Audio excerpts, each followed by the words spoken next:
نحمده ونصلي على رسوله الكريم اما بعد فاعوذ بالله من الشيطان الرجيم بسم الله الرحمن الرحيم رب اشرح لي صدري ويسر لي امري واحلل عقدة من لساني يفقهوا قولي۔ پیج نمبر 12 سے لغو باتیں جنت میں داخلے سے رکاوٹ ہیں۔ عام طور پر ہم یہ سمجھتے ہیں کہ لغو بیکار بات کوئی بری بات تو نہیں نا، بس ٹھیک ہے، بے مقصد ہے لیکن بری تو نہیں۔ لیکن کچھ باتیں ہمارے دائیں طرف لکھی جاتی ہیں، دائیں ہاتھ والا فرشتہ لکھتا ہے، کچھ بائیں ہاتھ والا فرشتہ لکھتا ہے، کچھ خیر کی باتیں ہوتی ہیں، کچھ شر کی باتیں ہوتی ہیں، اور کچھ نہ خیر کی نہ شر کی، تو وہ خیر میں نہیں لکھی جاتی، پھر یعنی وہ آپ کی حسنات میں نہیں لکھی جائیں گی۔ تو جو چیز آپ کی حسنات میں نہ لکھی جائے وہ آپ کے لیے فائدہ مند نہیں، تو اس کے لیے بہتر ہے کہ اس کو اوائڈ کیا جائے۔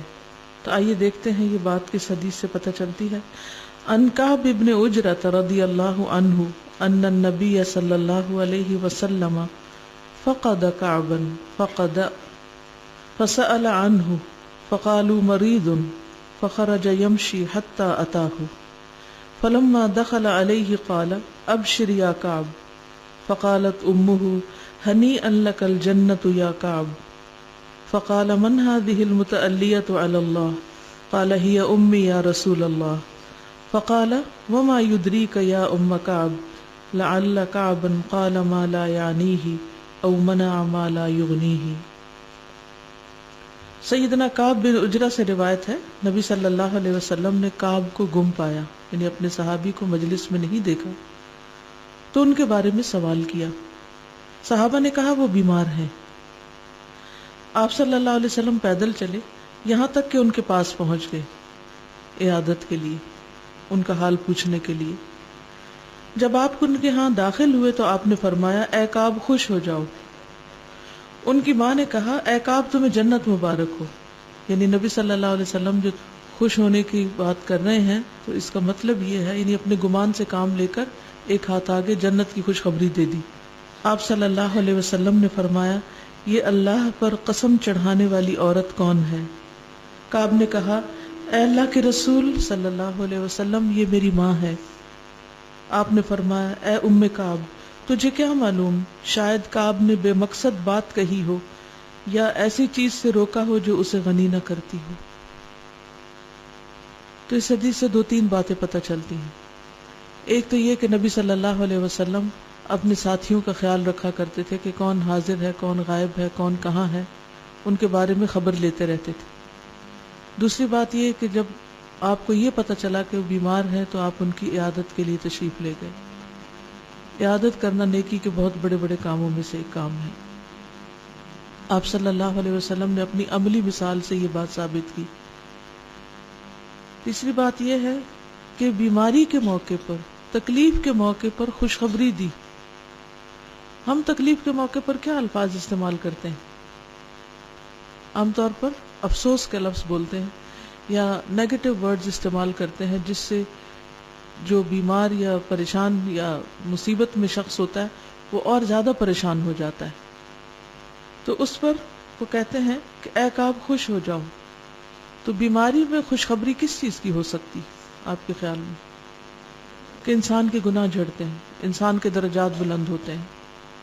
لیکن ان کی والدہ نے سمجھا کہ شاید نبی صلی اللہ علیہ وسلم جنت کی خوشخبری دے رہے ہیں، تو فوراً ہی کہتی ہیں کعب جنت مبارک، تمہیں جنت مبارک۔ اس پر آپ صلی اللہ علیہ وسلم فوراً روکتے ہیں کہ یہ اللہ پہ قسم چڑھانے والی عورت کون ہے، یہ کس نے کہا کہ تم جنت میں جا رہے ہو؟ تو اس سے یہ پتہ چلتا ہے کہ کسی بھی انسان کو نہیں معلوم کہ اس کا آخری ٹھکانہ یا کسی کا بھی آخری ٹھکانہ کیا ہوگا۔ تو جنت میں کسی کو بھی بھیجنے کا اختیار صرف اور صرف اللہ سبحانہ و تعالیٰ کے پاس ہے۔ ہمارے کلچر میں بھی ایک روایتی سا جملہ پایا جاتا ہے، فلاں میرا بھائی مرحوم جنتی۔ مرنے والوں کو صرف جنتی جنتی کہہ کے پکار رہے ہوتے ہیں، تو یہ کلام درست نہیں۔ ہمیں نہیں معلوم کون جنت میں ہے اور کون نہیں۔ کوئی خاص ساری زندگی بھی سجدے میں پڑا رہے تو اس کا انجام اللہ ہی کو پتا ہے، کیونکہ ہمیں نہیں پتا کہ وہ کس نیت سے سجدے میں پڑا ہوا ہے۔ کوئی دن رات بھی ذکر پہ مشغول رہے تو ہم دیکھ کے تو حسن ظن رکھیں گے کہ اچھا نیک انسان ہے، لیکن ہمیں نہیں پتا اس کی اصلیت کیا ہے. تو اس لیے کسی کو بھی جنت میں پہنچنے سے پہلے جنتی کہنے کا حق کسی انسان کو نہیں. تو آپ صلی اللہ علیہ وسلم اس پہ ناراض ہوئے کہ یہ کیا بات ہو رہی ہے. کعب نے کہا اللہ کے رسول میری ماں ہے. آپ نے فرمایا اے ام کعب تمہیں کیا معلوم، شاید کعب نے بے مقصد بات کہی ہو. قال ما لا یعنیہ، تو اس سے کیا بات پتہ چلتی کہ بے مقصد باتیں جنت میں جانے سے رکاوٹ ہو سکتی ہیں. فضول اور لغو باتوں سے پرہیز کرنا چاہیے. او منع ما لا یغنیہ، یا اس نے اس چیز سے روکا ہو جو اسے غنی نہ کرتی ہو. یعنی کوئی چیز کسی کی ضرورت تھی لیکن اس نے اس کو نہیں دی، اپنے ہی پاس رکھی، حالانکہ خود کعب کو اس کی ضرورت نہیں تھی. یعنی دینے سے کعب کے مال میں یا کعب کی ملکیت میں کچھ خاص کمی نہ آتی، اس سے کوئی بہت بڑی غنا نہیں آتی، تو اس نے وہ روک دی، نہیں دی. بعض اوقات ہمارے پاس ایکسٹرا فالتو چیزیں ہوتی ہیں اور ہم دیکھ بھی رہے ہوتے ہیں کہ دوسرے اس کے محتاج ہیں، ضرورت مند ہیں، لیکن ہم ان کو خرچ نہیں کرتے. جیسے گھر کی چھوٹی موٹی ضرورت کی چیزیں ہوتی ہیں. تو ایسے معاملات میں بھی انسان کو خیال رکھنا چاہیے کہ صرف ہر چیز اپنے لیے ہی اچھی ہونے کی حرص نہ رکھے انسان، بلکہ جو خود پسند کرے اسے دوسروں کے لیے بھی پسند کرے. اس بات کا خیال رکھے کہ دوسرے شدید محتاج نہ ہوں. تو بنیادی طور پر یہ حدیث یہاں اس لیے لائی گئی ہے کہ لغو جو ہے یہ جنت میں داخلے سے رکاوٹ ہو سکتا ہے، تو اس سے احتیاط کی ضرورت ہے. زبان آگ میں لے جانے کا باعث.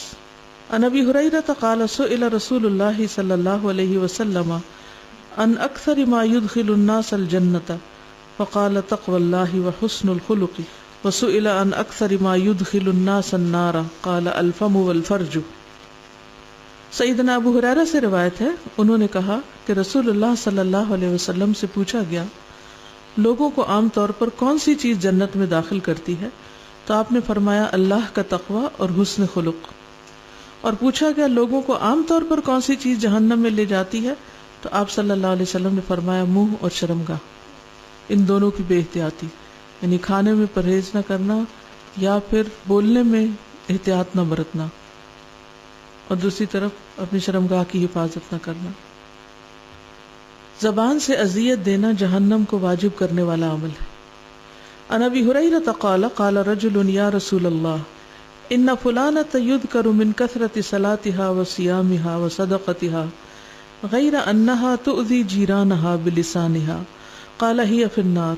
قال يا رسول الله فإن فلانة يذكر من قلة صيامها وصدقتها وصلاتها وإنها تصدق بالأثوار من الأقط ولا تؤذي جيرانها بلسانها قال هي في الجنة. آپ لوگوں نے عربی میں حدیث پڑھنے کی پریکٹس کرنی ہے تاکہ اس کتاب کو یا ان احادیث کو جب آپ کسی کے ساتھ شیئر کریں تو میں اردو ترجمہ نہیں سنائے، اس کو نبی صلی اللہ علیہ وسلم کے الفاظ بھی سنائے. اس سے بات زیادہ اثر بھی کرتی ہے، خود پر بھی اور سننے والے پر بھی، اور اس کا زیادہ بہتر مفہوم سمجھ میں آتا ہے. جو ڈیپتھ عربی کے الفاظ میں ہے وہ بعض اوقات اردو میں نہیں ہوتی. ٹھیک ہے، تو اب آج آپ کی کلاس تو ختم ہو رہی ہے، لیکن علم حاصل کرنے کا اور علم کو پختہ کرنے کا عمل نہیں رکنا چاہیے. تو جس طرح پچھلے دنوں میں شام میں جا کر آپ دہرائی کرتے رہے، آج شام بھی واپس جا کر اپنی ان احادیث کو بلند آواز میں عربی میں دہرائیے. اگر ساری آج نہ پڑھ سکیں تو کچھ کل، کچھ پرسوں، کچھ ترسوں. آپ یہ بھی معمول بنا سکتے ہیں کہ ہر روز جیسے صبح قرآن مجید پڑھتے ہیں تو اس کتاب کو کچھ دن تک اپنے ساتھ رکھیں اور ہر روز 2-3 حدیثیں بلند آواز میں، جیسے آپ قرآن کی تلاوت بلند آواز میں کرتے ہیں اسی طرح حدیثوں کو بھی لاؤڈلی پڑھیں. تو اس سے یہ کہ آپ کے منہ بولے گا، آپ کے کان سنیں گے اور آپ کے دل پر اس کا اثر ہوگا، اور ان چیزوں کے ریمائنڈر بھی ہوتا رہے گا. ورنہ اب 4 دن تو خوب ریمائنڈر ہوا اور 5ویں دن سب کچھ بند ہو گیا اور پھر ہم اسی دنیا میں لوٹ گئے، تو یہ فائدے کی بات نہیں. ہماری عادتیں جو سالوں میں پختہ ہو چکی ہیں وہ 4 دنوں میں ٹھیک نہیں ہو سکتی. اس کے لیے ہمیں سیلف ہیلپ کے تحت، خود اپنی مدد آپ کے تحت اس علم کو بار بار دہرانا ہے، کیونکہ بار بار ایسے کورسز یا ایسی مجلسیں یا ایسے لیکچرز نہیں ہوتے کہ کوئی ہمیں یاد کرائے. ہمیں خود کو خود یاد کرانا ہے، اور اس کا بہترین طریقہ یہی ہے کہ جو صحیح احادیث کا ذخیرہ ہمارے پاس ہے اس کو خود دہرائیں. آپ یہ بھی کر سکتے ہیں کہ اپنے گھر والوں کے ساتھ بھی ان کو دہرا سکتے ہیں، اپنے بچوں سے کہہ سکتے ہیں کہ وہ پڑھیں اور آپ سنیں اور پھر آپس میں ڈسکس کریں. تو انشاءاللہ اس سے فائدہ ہوگا اور یہ چیزیں جو ہمارے ساتھ لگ چکی ہیں انشاءاللہ ان سے نجات بھی ہوگی. ٹھیک ہے انشاءاللہ. سیدنا ابو ہریرہ سے روایت ہے کہ ایک آدمی نے عرض کیا، یا رسول اللہ، فلاں عورت کثرت سے نماز، روزہ اور صدقہ کرنے میں مشہور ہے، لیکن وہ اپنی زبان سے اپنے پڑوسیوں کو ستاتی ہے، دوسروں کو اذیت دیتی. آپ نے فرمایا وہ جہنمی ہے. پھر اس نے کہا، یا رسول اللہ، فلاں عورت نماز، روزہ اور صدقہ کی کمی میں مشہور ہے، یعنی بہت زیادہ عبادت گزار، پرہیزگار نہیں، اور صرف پنیر کے چند ٹکڑے صدقہ کرتی ہے، لیکن اپنی زبان سے اپنے پڑوسیوں کو نہیں ستاتی. آپ نے فرمایا وہ جنتی ہے. عبادت کا زیادہ ہونا لیکن زبان کا اذیت دینا اس عبادت کو ضائع کر دیتا ہے. اس کے برعکس عبادت کا بس فرض کی حد تک، ضروری حد تک ہونا، لیکن اپنے شر سے دوسروں کو محفوظ رکھنا، یہ انسان کے لیے زیادہ فائدہ مند ہے. نبی صلی اللہ علیہ وسلم نے 2 عورتوں کی جو ایک لیونگ ایگزامپل تھی، ان کے ساتھ آپ نے بات کو بہت اچھی طرح ہمیں سمجھا دیا. اب ہم سب کو اپنے لیے اپنی راہ اختیار کرنی کہ ہم کس عورت کے پیروکار ہیں یا کس سے ریزمبل کرتے ہیں.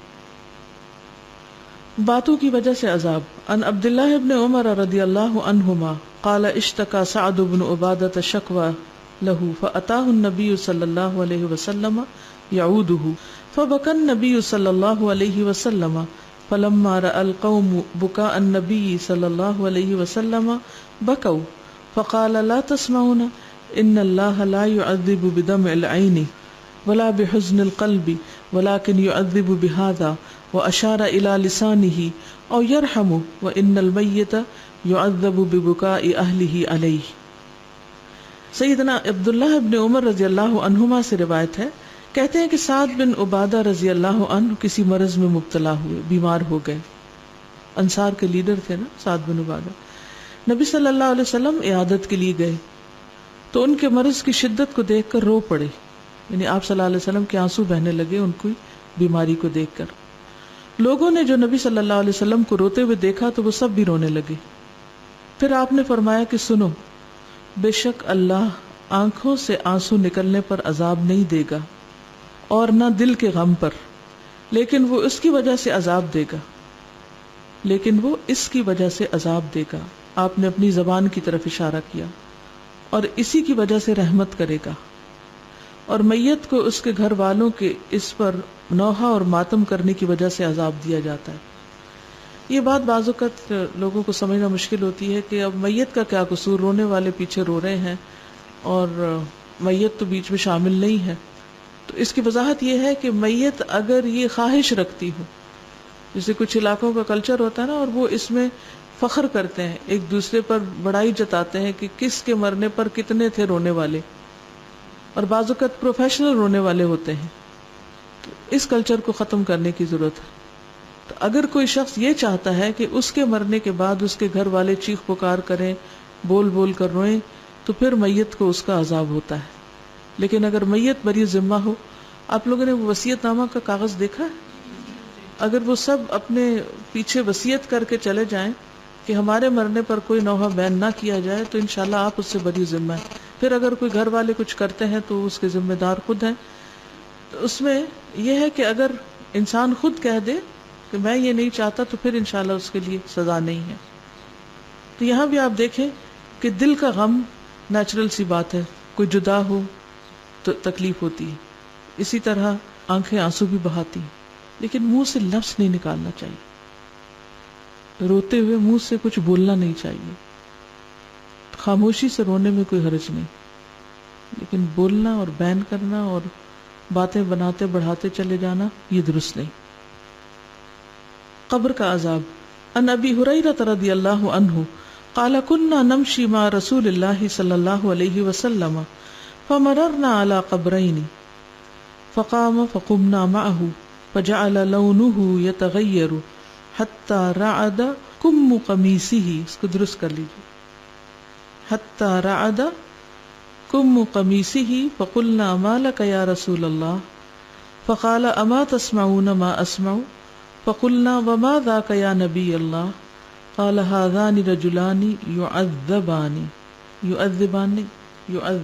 ذال پہ زبر يعذبان في قبورهما عذابا شديدا في ذنب هين قلنا فيما ذاك قال كان احدهما لا يستتر من البول وكان الاخر يؤذي الناس بلسانه ويمشي بينهم بالنميمة.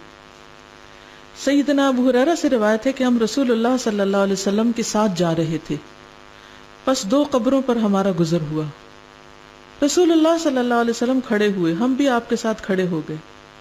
پس آپ صلی اللہ علیہ وسلم کا رنگ متغیر ہونے لگا، بدلنے لگا، یہاں تک کہ آپ صلی اللہ علیہ وسلم کے کرتے کی آستینیں کانپنے لگی، یعنی آپ کے اوپر ایک طرح سے خوف ستاری ہو گیا اور آپ کا جسم کانپنے لگا، اور قمیص کا جو بازو ہے بازو کا کپڑا بھی ہلنے لگ گیا. ہم نے عرض کیا یا رسول اللہ صلی اللہ علیہ وسلم کیا بات ہے؟ فرمایا کیا تم وہ نہیں سن رہے جو میں سن رہا ہوں؟ اما تسمعون ما اسمع. ہم نے عرض کیا اللہ کے نبی وہ کیا بات ہے؟ فرمایا یہ دونوں آدمی اپنے قبروں میں ہلکے سے گناہ کی وجہ سے سخت عذاب دیے جا رہے ہیں، ہلکے گناہ سے سخت عذاب دیے جا رہے ہیں. ہم نے عرض کیا یہ کس گناہ کا عذاب ہے؟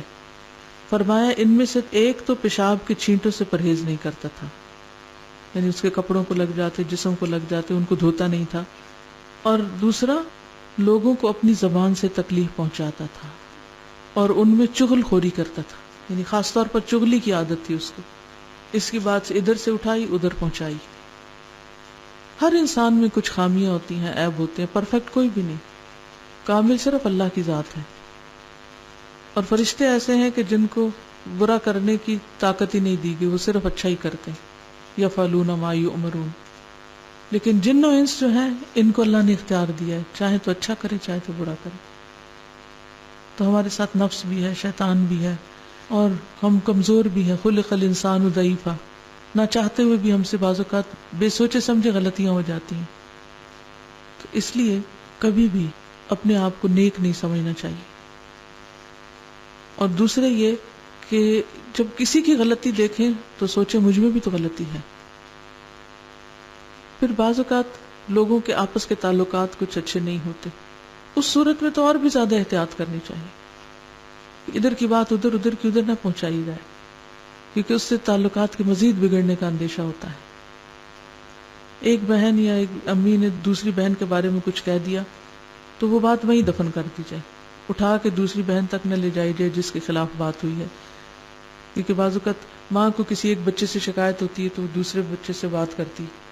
اب کیا ہے، جس بچے نے سنی وہ جا کے دڑ سے جس کے بارے میں شکایت اس کو بتا دے، یہی چغلی ہے. اور جب اس کو جا کے بتائے گا تو کیا ہوگا، اس کے اور ماں کے مزید تعلقات خراب ہوں گے. ایسی صورت میں ویسے سب کے بارے میں یا دوست کے بارے میں یا کوئی انسان کسی کے بارے میں کچھ کہہ رہا ہو جو کہ منفی قسم کے الفاظ ہوں، کوشش یہ کرنی چاہیے کہ اس کو ادھر ہی چھوڑ دیا جائے، وہ آگے نہ پہنچایا جائے. کیونکہ نمیمہ وہ چیز ہے جس سے تعلقات خراب ہوتے ہیں، چغل خوری وہ چیز ہے جس سے باہم فساد پھیلتا ہے، لڑائیاں پیدا ہوتی ہیں، تو اس سے بچنا چاہیے. اصل میں ہوتا ہے کہ جب کوئی بات ہم سنتے ہیں نا تو وہ بات ہمیں ڈسٹرب کرتی ہے، جب ہم بے چین ہوتے ہیں تو ہم چاہتے ہیں کہ وہ کسی کو ضرور بتا دے تاکہ ہمارا دل ہلکا ہو جائے.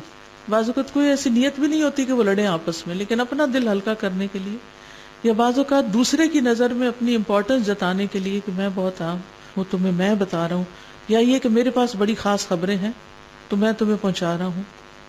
وہی تعظم والی کیفیت جو ہم نے پیچھے پڑھی کہ سرسار اس وجہ سے بہت باتیں کرتا ہے، اور بہت باتیں کرنے کی وجہ سے بعض اوقات اس میں غلط سلط چیزیں شامل ہو جاتی ہیں کیونکہ وہ اپنے آپ کو بڑی چیز ثابت کرنا چاہتا ہے. تو اس سے بھی بچنا چاہیے.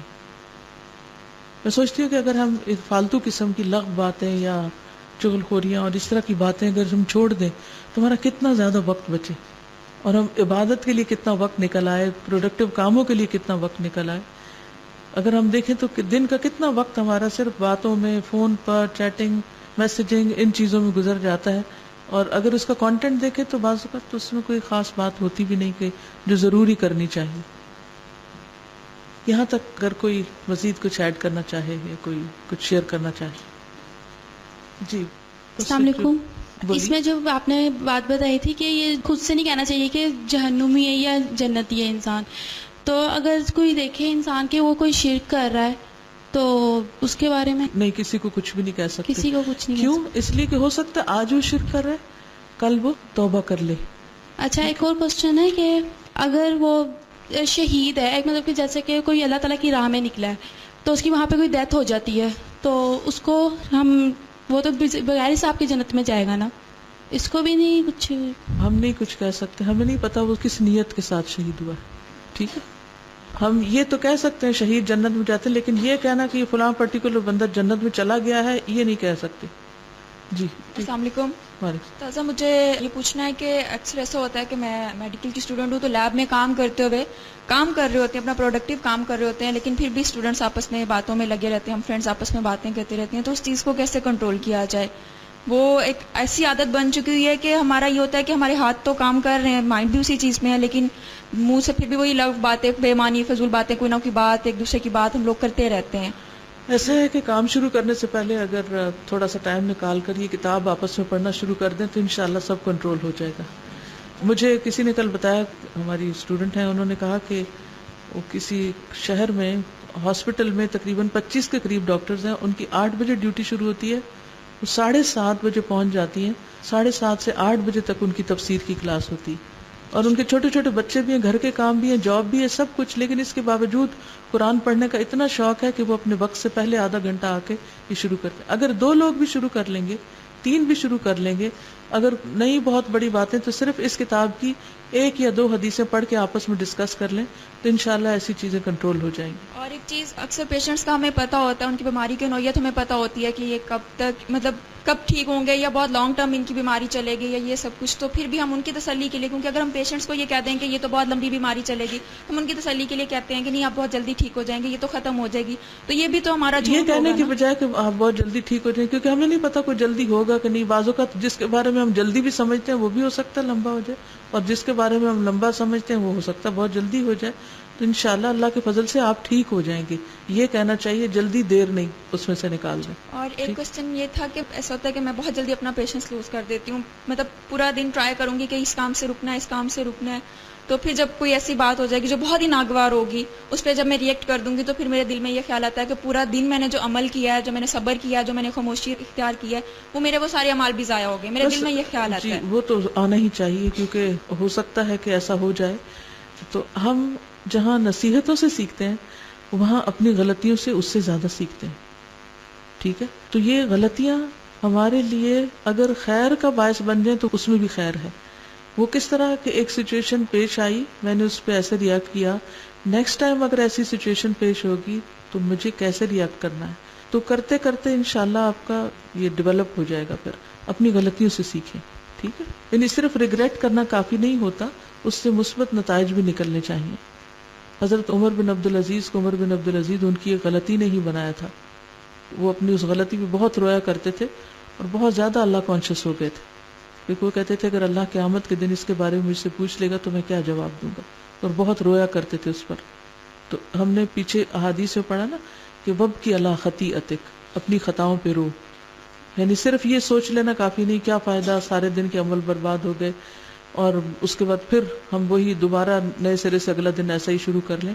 نہیں، جو غلطی ہوئی اس پر رویا جائے، معافی مانگی جائے، اصلاح کی کوشش کی جائے، انالائز کیا جائے کہ یہ کیوں ہوئی، نیکسٹ ٹائم مجھے اس سے کیسے بچنا ہے. ٹھیک ہے.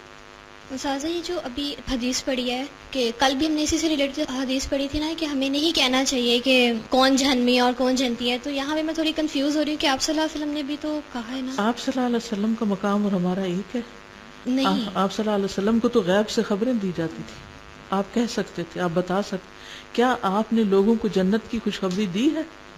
دی ہے، دی ہے. عشرہ مبشرہ وغیرہ بہت سے صحابہ صحابیات کو دی ہے. آپ دے سکتے تھے، آپ کے پاس اتھارٹی تھی کہ نہیں تھی؟ نا، اللہ کی طرف سے تھی.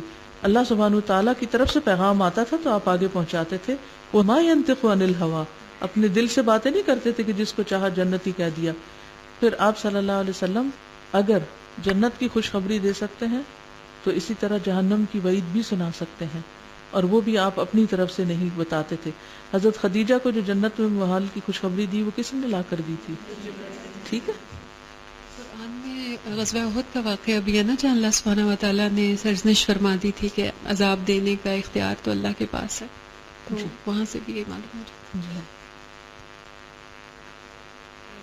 وعلیکم السلام۔ مجھے یہ کوشچن پوچھنا تھا کہ جس طرح بعض دفعہ ہمیں کسی کی بات بہت بری لگ رہی ہوتی ہے، ٹھیک ہے، تو وہ مطلب ہم بار بار سوچتے رہتے ہیں، اوور تھنکنگ ہوتی جاتی ہے اور اس سے اور زیادہ ڈپریشن لگ جاتا ہے۔ اس کی بجائے اگر ہم لوگوں سے تھوڑی گاسپ میں مطلب کہ بزی ہو جائیں تو وہ ہمارا دھیان جو ان سے اس سے چینج ہو جاتا ہے، تو اس میں بھی ہم مطلب کہ اس طرح گپ شپ وغیرہ نہیں کر سکتے، اس میں بھی ہمیں خاموش ہی رہنا چاہیے، یا خاموش ہمیں نہیں رہنا چاہیے، کوئی اور اچھی بات کرنی چاہیے کہ جس سے آپ کا اتنا اسٹیمنا ڈیولپ ہو جائے کہ آئندہ ایسی باتیں آپ کو کم ڈسٹرب کریں، ٹھیک ہے۔ جب ہم گاسپ کرتے ہیں، لوگوں سے باتیں کرتے ہیں، وہ ہماری ہمدردیاں کرتے ہیں، اچھا اس سے کیا ہوتا ہے کہ ہم اور زیادہ پھر سینسیٹیو بننا شروع ہو جاتے ہیں، نیکسٹ ٹائم کوئی بات اور زیادہ بری لگ جاتی ہے، تو وہ ایک سائیکل چل پڑتا ہے، تو ہم کبھی بھی امپروو نہیں کرتے، ٹھیک ہے۔ یعنی جب کوئی چیز ڈسٹرب کرے تو یا تو ذکر سے مداوع کریں، یا کسی انسان سے کوئی اس کا حال پوچھ کے، کسی بیمار کا حال پوچھیں، کسی اچھے خیر کے کام میں لگیں، آپ فوراً بھول جائیں گے انشاءاللہ۔ اور ایک اور ان بات، الحسنات یذہبن السیئات۔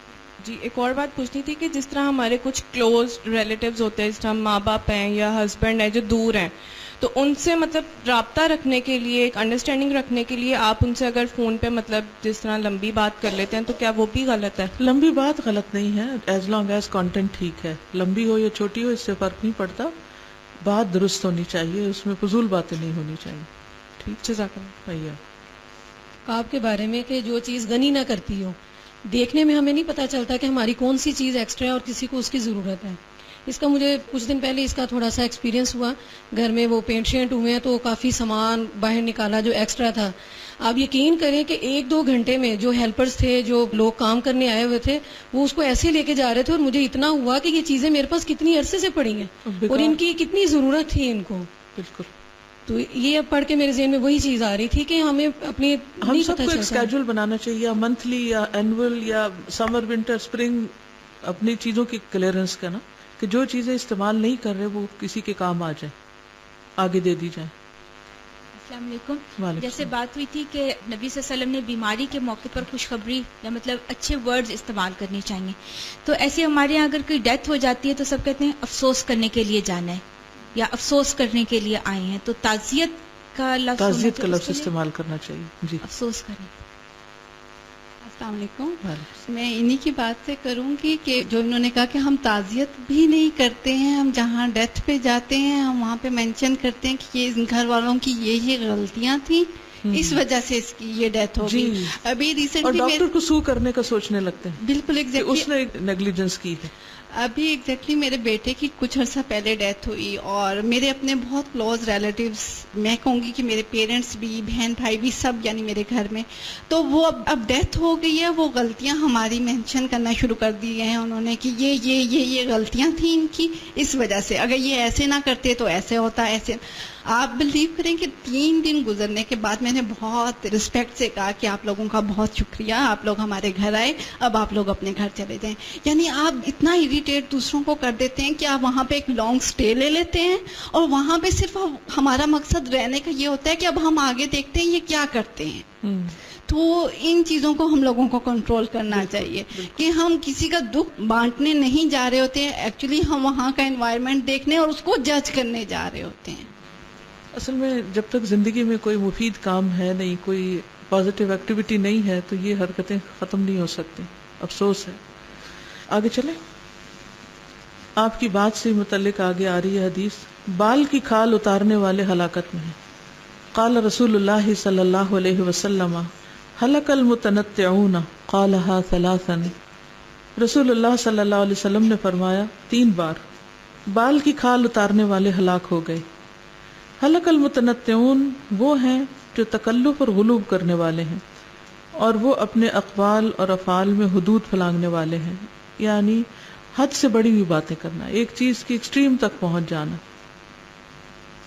من حدیث ابن مسعود مرفوعا والمتنطع هو المتعمق البحاث عما لا يعنيه، ابن مسعود سے مرفوعا روایت ہے کہ المتنطع وہ شخص ہے جو ایسی بات کی کرید کرتا ہو جس میں کوئی فائدہ نہیں، یعنی مثلا کسی کی ڈیتھ ہو گئی ہے تو سرسری تو معلوم کرنا چاہیے کہ کیا بیماری تھی یا کیا تکلیف ہوئی، لیکن اس میں پھر آگے ان نیسیسری ڈیٹیلز میں چلے جانا، کھود کرید کرنا، اور پھر کبھی ڈاکٹرز کو بلیم کرنا، کبھی گھر والوں کو کرنا، یہ سب چیزیں ناپسندیدہ ہیں، کیونکہ ان کا فائدہ کچھ نہیں. جانے والا چلا گیا، اب آپ سے غلطی ہوئی یا کسی اور سے ہوئی یا نہیں ہوئی، اب ان باتوں کو بار بار دہرانے سے کیا اس کو قبر سے ہم واپس نکال لائیں گے؟ نہیں. تو یہ بے فائدہ باتیں ہیں. سنی سنائی بات آگے پہنچانے والے کے لیے وعید. قال رسول اللہ صلی اللہ علیہ وسلم کفا بالمرء کذبا ان یحدث بکل ما سمع. رسول اللہ صلی اللہ علیہ وسلم نے فرمایا کسی شخص کے جھوٹا ہونے کے لیے یہی کافی ہے کہ وہ ہر سنی سنائی بات کو بیان کر دے، تحقیق کیے بغیر ہر میسج کو آگے فارورڈ کر دے جس کے نیچے لکھا ہوا کہ اس کو آگے فارورڈ کرو. اور بعض اوقات بالکل من گھڑت اور فضول قسم کی باتیں ہوتی ہیں اور اس میں دوسرے کو مجبور کیا جاتا ہے کہ، یا بعض اوقات بڑی بڑی خوشخبریاں سنائی جاتی ہیں جو اس میسج کو فارورڈ کرے. وہ ہم چھوٹے ہوتے تھے تو ایک شیخ احمد کا خواب ہوتا تھا، اس وقت پیپر آتا تھا اور اس وقت فوٹو کاپیز بھی نہیں ہوتی تھی، ہاتھوں سے 10 دفعہ لکھنا پڑتا تھا، اور دھمکیاں دی ہوتی تھی کہ جو نہیں لکھ کے آگے بھیجے گا اس کی کیا کیا تباہیاں ہو جائیں گی. تو یہ بھی سب جھوٹ کی اشاعت ہے، اس سے بھی بچنا چاہیے. یعنی بجائے اس کے کہ آپ کسی کے پروپیگنڈے میں آئیں، بلکہ اس کو روکنا چاہیے، کیونکہ اس کی کوئی حقیقت نہیں، اور اگر بغیر تحقیق کے آپ نے بات پھیلائی تو اسی میں شامل ہو جائیں گے جس کی یہاں پر وعید آ رہی ہے. یعنی جھوٹوں میں شمار ہوں گے. سچوں کی بجائے نام جھوٹوں میں لکھا جائے گا اگر جھوٹ کو پھیلانے والے ہوں. قال مالک اعلم انه ليس يسلم رجل حدث بكل ما سمع ولا يكون اماما ابدا وهو يحدث بكل ما سمع.